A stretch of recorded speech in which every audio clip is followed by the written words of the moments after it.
All right, hey everybody, here's Dave and Charlotte, and we are going to do a video on how to do an EIS boot install. So first things first, we'll go over the tools that you need. The part numbers have been posted on the forum, but we'll go ahead and read those off too. So you can get those at any Mercedes dealer. And the boot here is about $13, $15, and then we don't have the zip ties, but there's some zip ties too if you look in the TSB, and we'll explain what those are for once we get to that point. So what you're going to need is obviously the parts. You're going to need a T25 Torx bit.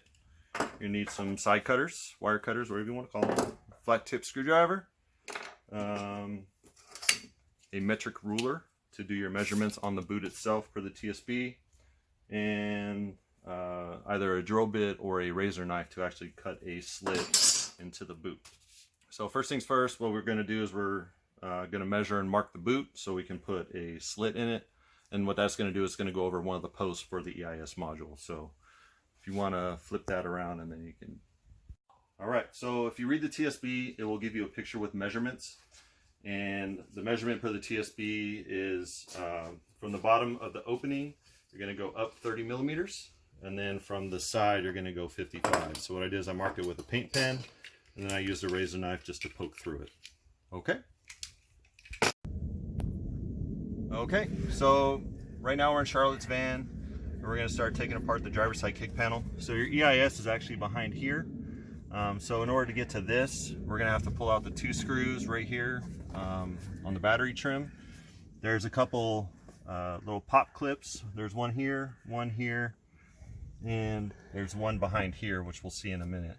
There's also a couple T25s. So there's a T25 right here for your hood release that you have to take out. There's another one underneath this panel, and then there's another one. So there should be three T25s, and then a couple of the pop clips, and then your hood release. So what we're gonna do is we're gonna pause the video, and then once we get these pieces out, we'll show you that. The other thing you're gonna have to do is this little trim piece right here. We'll just pop it out right now. It's just got little pressure clips, little snap clips in it. And so it just pops out. And then we'll go ahead and disassemble this, and then we'll continue on. Okay, so now we took out the driver's side floor mat. It makes it a little bit easier to get this panel out. So the big thing about this panel, now that all the screws are removed and the pop clips are taken out, is there's a little notch right here, a little clip right here. So to get it out, you just got to kind of pull up on this part, and then you can kind of just work it out.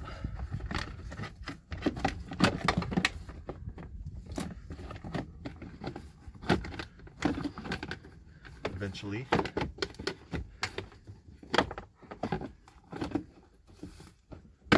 There we go. And then you can, your OBD2 port just has a little latch on it, so you can just pull the latch towards you, and then your OBD2 clip comes out. All right, we'll set that aside. So, Charlotte, if you want to try to squeeze down here. So the problem with the EIS module is you're going to want to go right here. So there's a little wire loom. Yeah, there's a wire loom right here.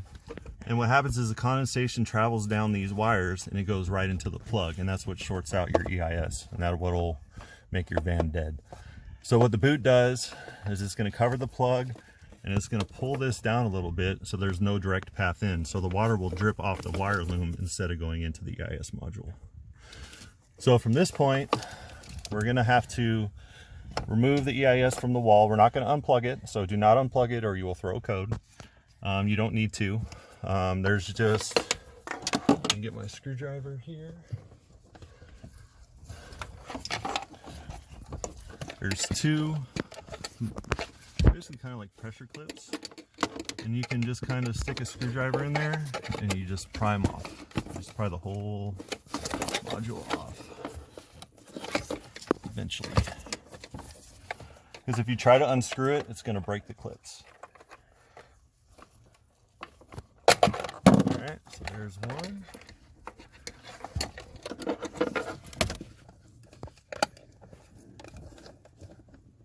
Am I getting it or not? Don't know. I don't know. Close enough.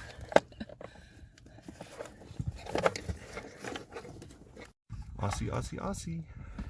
Yeah. Wait. Okay. I think we just lost a bit of that video. Okay, go ahead.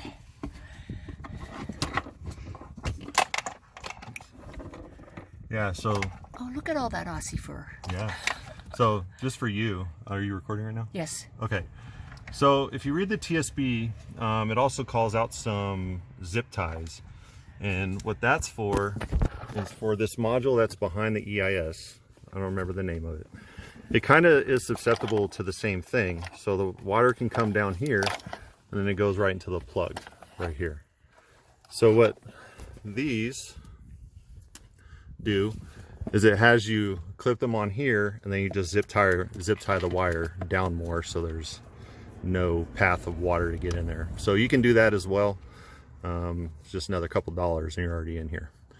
So I'm gonna hand this back to Charlotte. Did we bring the boot? Yes, we did. Let's go ahead and pause it. All right, so we popped off the EIS module.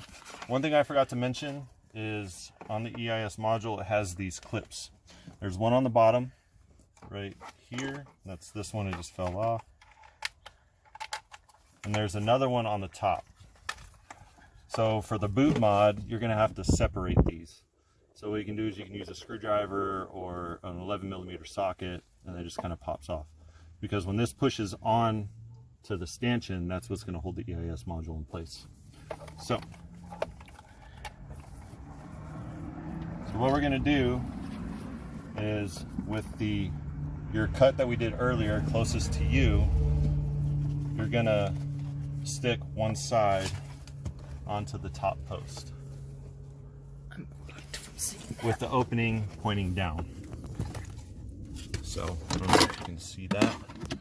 Okay. Just move that out of the way. Okay, so here's the cutout. I need to be taller.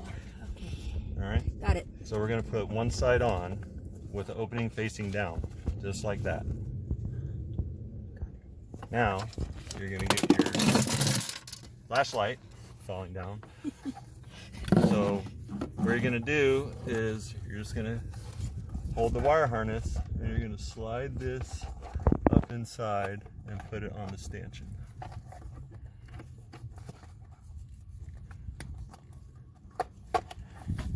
Okay, so just so you can see, so what the boot is going to do is it's going to force the wire loom down a little bit, and then when we secure it, the other slit in the boot is going to go over the existing stanchion, and then you're going to use that little nut and just push it on there.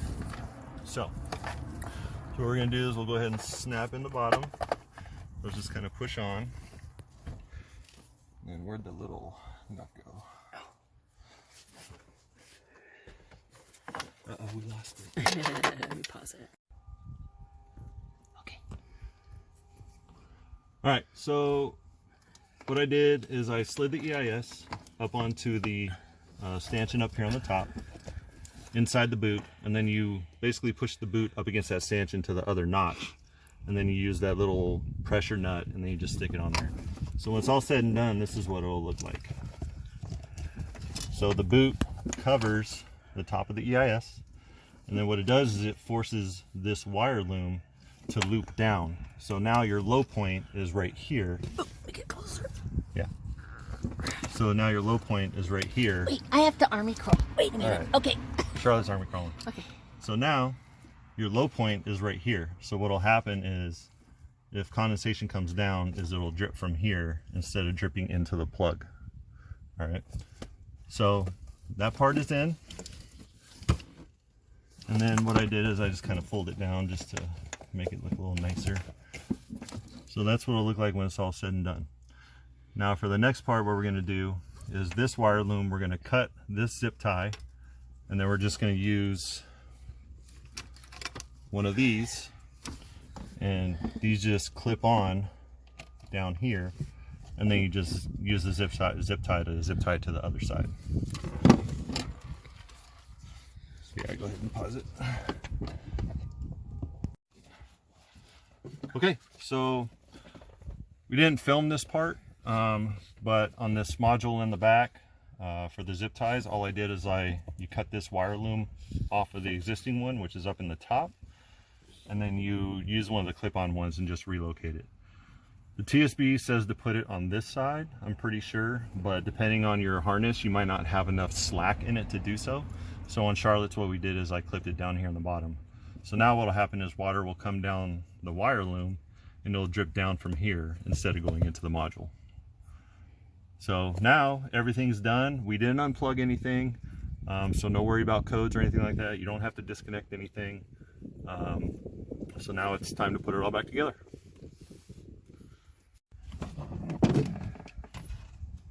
Okay, so to reinstall the kick panel, obviously first thing you need to do is reinstall the OBD2 port, where it just slides in, and then click the connector closed, so now it's in there. Next, you're going to get the hood release, and you're just going to kind of stick it in the hole and fumble with the wires, make sure nothing's getting hung up. Okay. So the hardest part is getting this notch back under this. So once you get through there, you're pretty much home. So you just kind of manipulate it in there and kind of get this all back sort of in position. And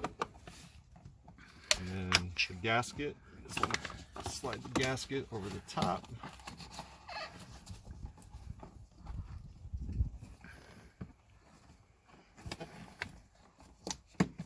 Just like that. Okay, and then just remember where your screws went. So in the back here, up in the top, one of the little pressure fit, I guess you call them an interior clip. Just make sure it's pulled out, and you're just going to stick it in the hole and then push it in, just like that. Okay.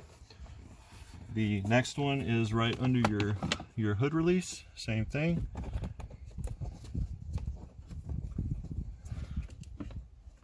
Nope, didn't do that right.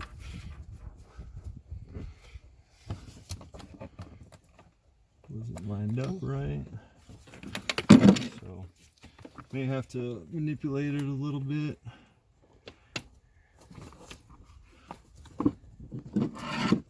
There we go. And then the last one goes behind the panel that we pulled out over here. You can see it right in the back. I don't know if you'll be able to see it on the video. Don't drop this one. Ask me how I know. Oh no. Okay. Then it just pushes in there just like that. Okay. Now we're going to put our screw in down here, T25. We're going to screw in our hood release.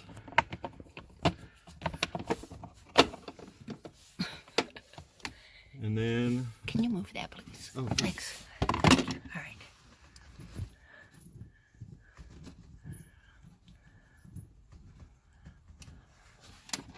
So this part is just 2 screws.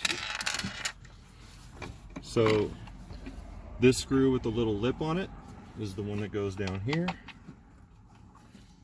And this one, you see there's a little difference. This is your hood release. So that one's going to go in here.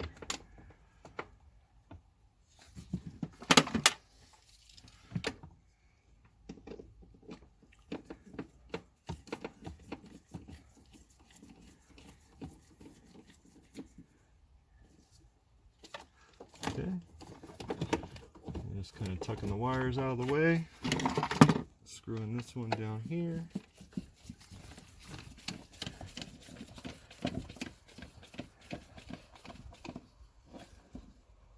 Okay, so now this is in there.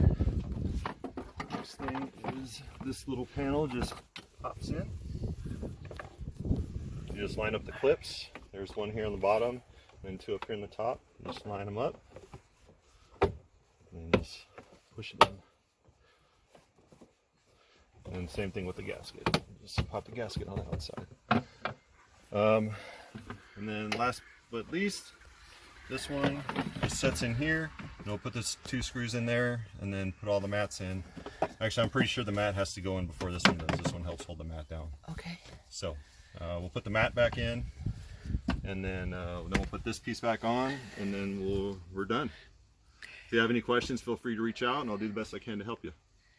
You are awesome. Thank you so much. Alrighty.